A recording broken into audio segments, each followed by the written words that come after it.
How long does it take to realize that someone you came with is not coming back with you? Is it a minute? An hour? Or does the mind refuse to count at all? Because counting would mean admitting something has gone terribly wrong. And here is a harder question. What does panic actually sound like when it is trying its best to sound calm? Because most people assume panic screams. It doesn't. Real panic negotiates. It gives coordinates. It asks about membership numbers. It says everything is fine while the water rises past the ankles. On the 4th of July, somewhere off the coast of Mississippi, a phone call was made from a sinking boat, and for 3 weeks that call sat inside the archive of a private towing company where no detective was required to hear it, no alarm was required to sound, and no family was required to be told it existed. The internet has been tearing that audio apart, frame by frame, second by second, claiming it holds the answer to what happened to Nolan Wells. Some of what they are saying is true, some of it is not. And the difference between those two things is exactly where this case lives right now. I have the full recording. I have the dispatch, exchanges most people never heard. The words spoken between the operator and the captain after the caller thought the conversation was over. I have the interview where one of the friends finally explained, in his own voice, why they left the island without him.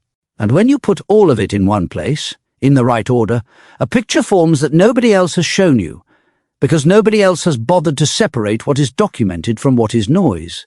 That is what we are doing today. Before we go any further, if you want the truth handled the way it deserves to be handled, take 1 second, hit that like button, and subscribe to True Crime Vic. Because this family is still waiting for answers, and the more people watching, the harder this case becomes. Speaking, how can I help you? Hey, we're at the west tip of Horn, and our bilge pump stopped working. We're sinking. Can y'all please come? We have a membership. All right, of course. How far is the water coming up, sir? Can you give me a description? Ankles? Hello? What'd you say? Hey. Yes, how far is the water coming up, sir? It's coming up. We're just sinking. I don't know. Like we're going down now. All right, well, let's get you going. Membership number or phone number listed on the account, sir. I don't know the phone number. It's either Jerry Atkerson. I think it's Jerry Atkerson. Try that. All right. I know we have a membership, like guaranteed. I don't have the tag on Unless you here. have a membership number or anything, it's okay. I'll get you over to the captain. What's the best phone number to reach you at? Reach me at 2. All right. And is everybody on board in good health otherwise? Yeah, everybody's How on many? board. All right. Do you need the United States Coast Guard? What? Do you need the United States Coast Guard? No, we do not need that. All right. All right. Do you have your current GPS coordinates? Let me go look. If not, I can send you a text message.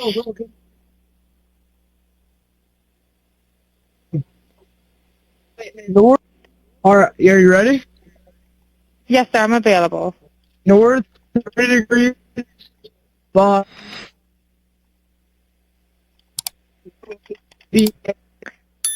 4672.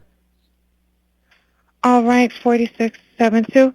All right. And you were breaking up a little bit. Can you just repeat it one more time to make sure I have it correct? Sorry, look. Hello, can you hear me? Yeah, what? So you're breaking up. If you need assistance, do you have a VHF radio? No, we do not have the VHF radio. All right. Well, let's try to get you going because you don't have good cell phone reception. Can you verify your coordinates one more time? Okay, my coordinates are 30 degrees by 14.684 north, and then west by 88 degrees by 46.79. Right. Looks like you're on Horn Island, correct? Are you Yes, on we are Horn at Island? Horn Island. Yes. All right. Is the boat sinking or you have it aground? We were sinking, yes. Is it aground is the question? No, we're not aground. We are in Okay. 7. Is it aground is the question? No, we're not aground. We are in Okay. 17 foot of water. We're in 31 foot of water. All right. Have to ask. What do you want to do? Do you want to be towed back? I want to get this boat unsank and towed back, yes. All right. Where would you like it towed to, sir? You can tow it to Ocean Springs Harbor, or Fort Bayou Lawn. All right. How many adults and children on board? No, there's no children. So, is there anybody on board? How many adults, sir? That was the question.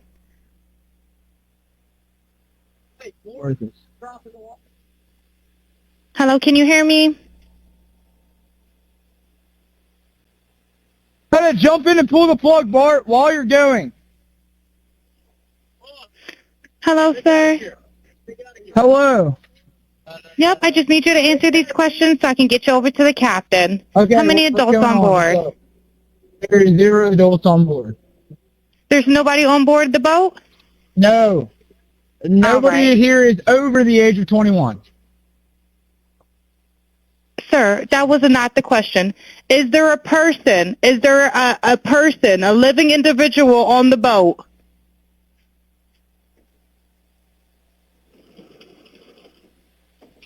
Hello? Is there a living person, someone breathing on the boat? Is there anybody on the boat?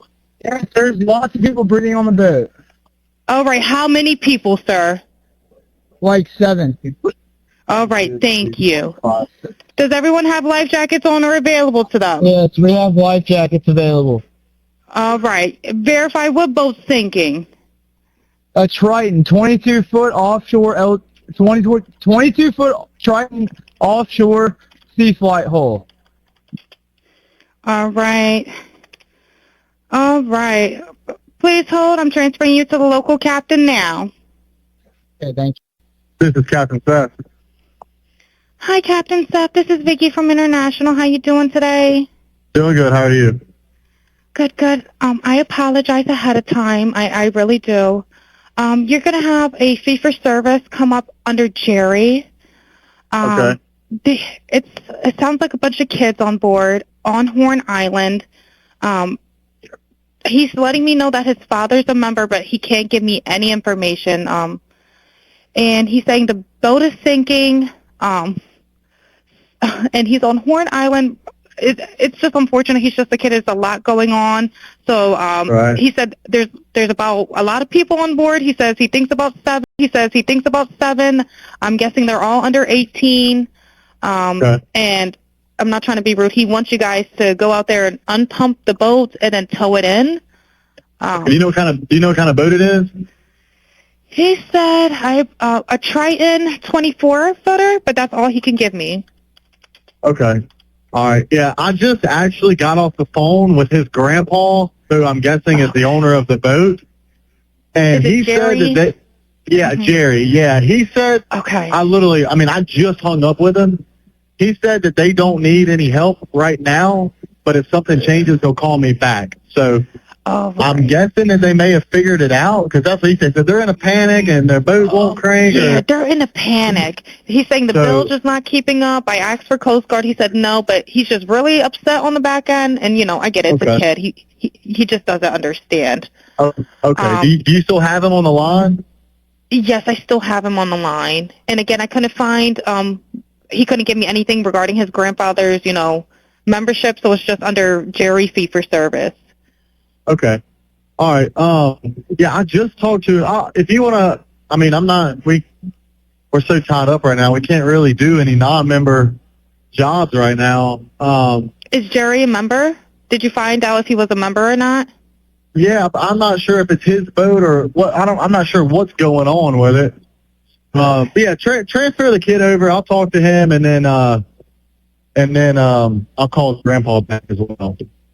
All right. And did you want me to look up Jerry's membership number or anything like that to see if he's up? I know you guys are You can try this cell phone number. All right. Yep. Jerry. Yeah, he's an active member. Hold on. What kind of boat do you have on there? Same boat? Yeah, he's one. Yeah, he's one of your members. Yep, 22-foot Triton. All right, I'll just disregard this one. I'm gonna send you over an accurate one under this Jerry Ackerson one. Okay, he's one of your members. You'll get in a couple minutes. Okay. Okay, perfect. All right, and yeah, just transfer this kid over whenever you get a chance. All right, transfer him now. Thank you again, Captain. All righty. Stay safe out there. It's crazy. Have a drink. Oh, it's wild. All righty. So Warren, I'm going to ask you some very pointed questions. I mean, just straight out. The first thing I want to ask you is, did you kill Nolan? All right, Warren, we had a chance to get to know each other over the last, 2 days. We went out to Horn Island. So I've had an opportunity to talk to you about a few things. And the things that you've told me have literally blown my mind. But the world haven't had a chance yet to hear your story, to hear Nolan's story through you, through his friend. And it's not just you, it's a bunch of y'all. But, you know, some of the other guys were afraid because of the threats and the violence that's been threatened against their lives and all of the above. But you decided that you wanted to take this bold step and give a statement and, you know, get your side out here. And I want to start at the very beginning of all of this and ask you, what was your relationship like with Nolan? Who was he to you? Nolan, I could describe Nolan in a million ways. I mean, Nolan was not just a best friend of me, but he was a brother. I grew up through elementary, middle school, high school, and even our freshman year of college. You know, we talked on the phone all the time. We were really close friends. And I mean, Nolan was like a brother to me. And Nolan lit up every room he walked in. He always had a smile on his face. He always had something good to say. I've never seen Nolan get in an argument with somebody and say bad things about someone. You know, there's a lot of people that talk crap nowadays, and Nolan was never that person. Sweetest soul ever. And I mean, I had a great relationship with Nolan. I've never got in an argument with Nolan. We were super close, and I've never said or will ever have anything bad to say about Nolan Wells. Yeah, and you guys, you said you kind of grew up together. Mm-hmm. Did you know his mom, or how was that? Because I saw in the media where it appears that she may have said, at least I saw in part, that she said as if she didn't know any of you guys. Right. Well, Nolan, a lot of the times was at like my house and at my buddy's house. We never went to Nolan's house and hung out. I mean, and my friend group's very, very tight knit. I mean, we hang out every day when we're back home from school. In high school, we hung out most weekdays and every day on the weekend. And I mean, we were never at Nolan's house, which, you know, there's nothing wrong with that. But I met his father, and I mean, in 8th grade, that's when Nolan and I like got really close. It was COVID year, and we were in class all year long together, me and a couple of my buddies, and Nolan and I just got super tight because we'd get a Waffle House once a week together, eat, and I mean, we were just super, super close. But his dad would swing by Waffle House, you know, and like, you know, hang out around us, but never. You know, I was never around Nolan's parents a lot, but I mean, that didn't change our relationship any. Nolan and I were still just as close, and he was just as close with my friends as, you know, anyone else. So. And walk me through the day of 4th of July where you guys were all going out. Right. This seems like something that I would assume that may have occurred more than just this year. Yeah, of course. Was it something that you guys did more than just this year? This is a 2-part question. I want to know, is it something that you guys typically did together? Did you hang out often in this fashion? And then I want you to then walk me through 4th of July this year when the incident happened. Okay. You know, being from the Gulf Coast, there's boating and fishing is very, very popular. The 4th of July, every year, my friends and I, or my family and I, are out on the water. I mean, that's the one day is guaranteed everybody's going out. And that's a known thing. Everybody's trying to get a ride out to Horn Island, or, you know, people go to Ship Island, but most of everybody from Ocean Springs and the Gulf Coast go to Horn Island. And, you know, we went last year. Nolan was on the boat with me last year, and he was, I mean, this was a common thing. My friends go on the boat when we're home. Very, very common. That's what we like to do. My friends like to fish also. And, like to go on the boat, not just fishing, but like to go on the boat, like to go on sunset cruises, like just like to do it all, on the water, And I mean, Nolan loved to do that too. I mean, he was not like he was just like everyone else in our friend group. He loved to go on the water and, have a good time with the guys. And that's what we did a lot. But 4th of July, everybody was out there. Like I said, like Nolan was always trying to go on the boat, trying to go out there with us. And he was always welcome to come. Nolan was always out there with us. And, but started 4th of July, my buddies and I had talked about this week's upcoming, everybody's very, very excited for the 4th of July from down here. Like it's a big thing. It's a big deal. Huh? Very, very big deal. And, I mean, I actually stayed with Nolan that night at my buddy's house, and I woke up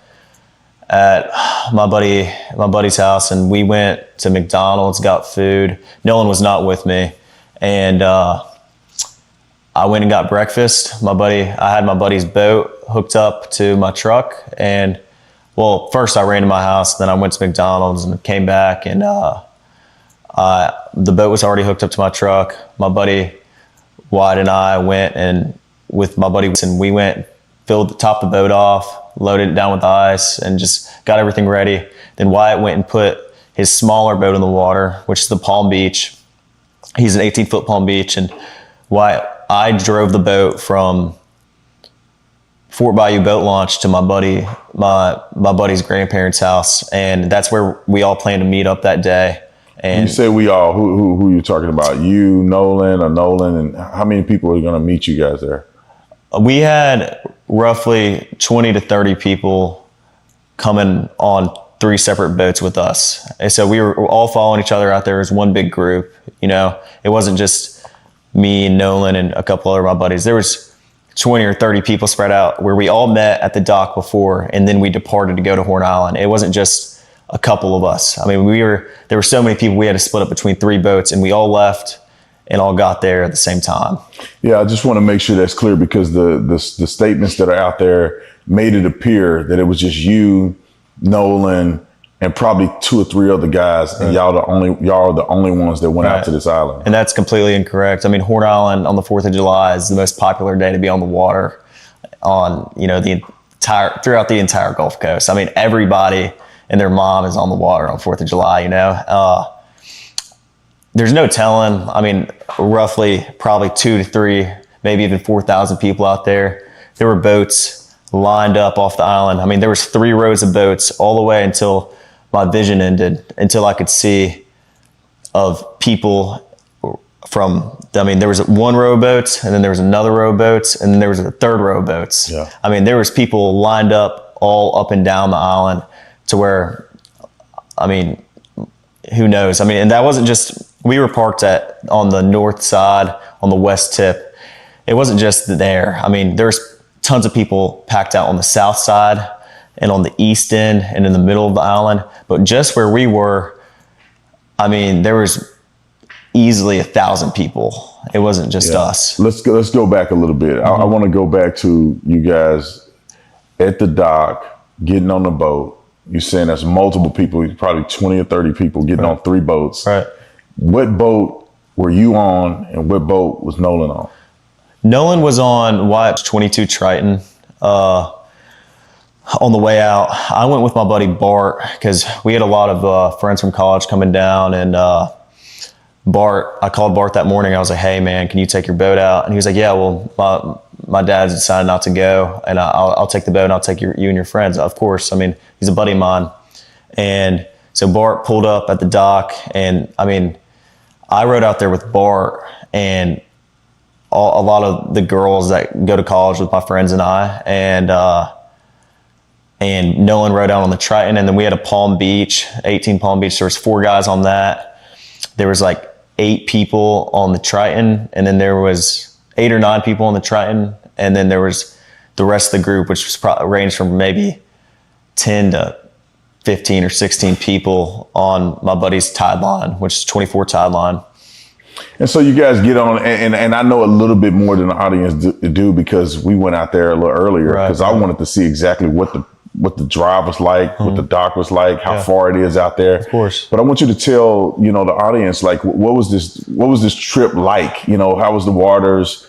Did you guys do anything in between the time you rode and the time you get to the island? Was there music? Is it like a big party? Like, what is that? Yeah, well, I mean, obviously music's blasting. It's 4th of July, man. I mean, everybody's really excited. And I mean, we had a lot of people loaded down. So obviously our biggest, we're just trying to make sure everybody, gets out there safe. And so, I mean, on the way out there, it was pretty calm. I think it was blowing like 3 or 4 knots. I mean, the waters were clear. It was a great day to be on the water. Sunshine, not cloudy at all. And I mean, it was a great day to be out there on 4th of July. And so, I mean, we followed each other out, and I mean, it was calm. It was calm. On the way back, it was a little more rough, but it was not anything all my buddies' boats couldn't handle, or like it wasn't like we were getting really beat up or anything. I mean, it was pretty calm. And so you guys get out there. I'm assuming that you line the boats up, because I'm envisioning the picture of getting out there and there's hundreds of boats. Mm-hmm. There's thousands of people. Yeah. So it wasn't just you guys on a deserted island with of course not a few people. This is thousands of people out there. Right. And there's a lot of people doing what? What does it look like when you first pull up? I pull up, and we pulled up at 10:30. I mean, it wasn't, early afternoon. I mean, it wasn't, but 10:30 is, still pretty early in the day. And when we got there, there was already 3 rows of boats lined up all the way, like I said, until I could see. And when you say all you can see, you're speaking about miles. Yeah. Of boat. When we went out there earlier today, but when we went out there, the island is massive. Correct. I mean, it's just several miles long. Roughly 10 to 12 miles. I mean, it's. So you think that the boats were stretching from one end to the next, or just a small area of about a mile or less than a mile of boats? Well, I mean, I think there was boats all the way around the entire island, but I think some spots were more popular than others. Like the West Tip is usually very, very crowded on the 4th of July, and everybody knows that. So that's where a lot of people park, because they want to be around other people. And the East End's a little more, there's not as many people, but there's still a lot of boats out there. I mean, it's not like every area of Horn Island was covered 100%. Wow. So you get out there, y'all jump out. What do you do? When I say jump out, you obviously not just sitting on the boat. The island is there. Like, what exactly are people doing there? Like, are you spending more time in the water, on the island, in the boat? Like, how is that look out there? I mean, everybody, as soon as you get there, I mean, there's people on boats, grabbing drinks and, food, whatever else. Everybody is fully prepared for the 4th of July. They bring, all the drinks and food that they need, because, they've been preparing for 4th for a little while now. But when we got there, I helped my buddies tie the boats up, because the tie line was right here, the Palm Beach was in the middle, and then the Triton was on the outer side. And there was about a drop off from where the bow was. I mean, if you jumped off the bow, you were probably about neck deep in water. But if you got off the stern, you were probably waist deep in water. I mean, but when we got there, we tied up, got, bow and rear anchor set, and we tied up all the boats, made sure they were good, and everyone just got on the water. And then eventually, next thing you know, it's our group.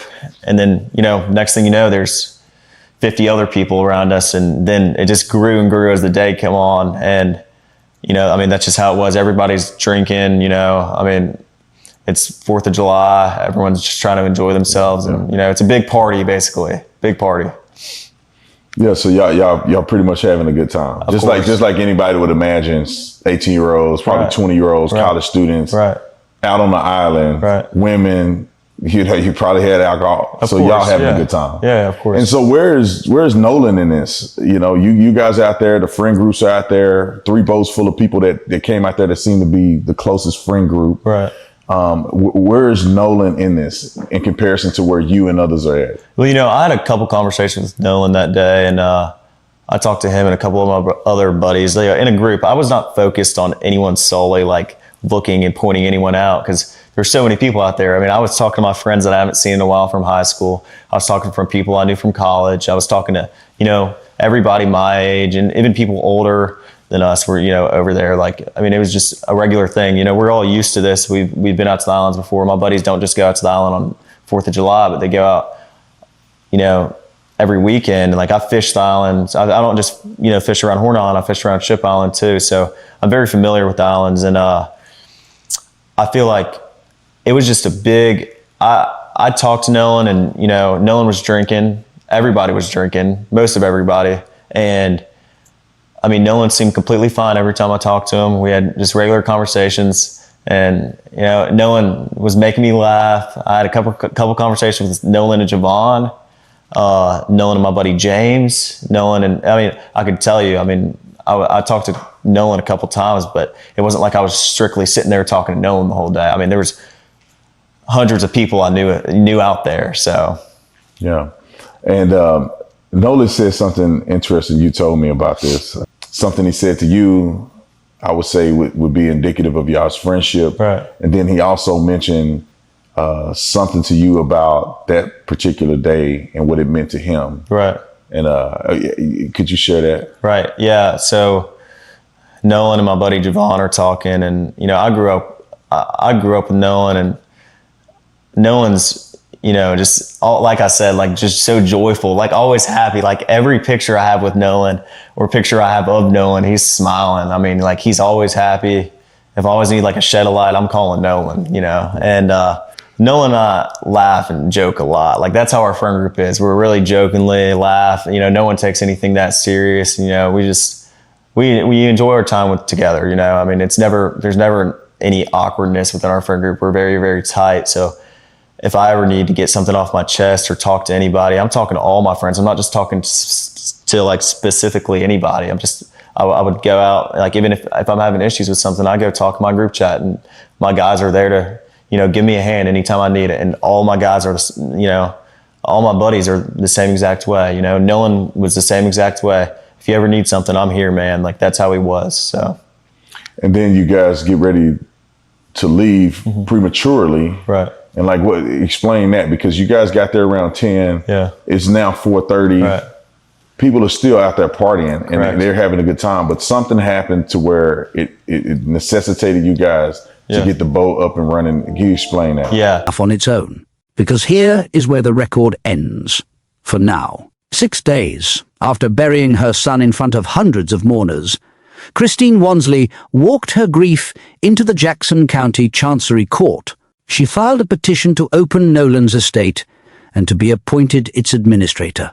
Read the paperwork closely, because it says everything. The estate's only anticipated assets, according to the filing, are claims for damages arising from the circumstances surrounding his death. No will, no spouse, no children, just a mother, listed as sole heir, positioning herself to sue whoever is ultimately found responsible.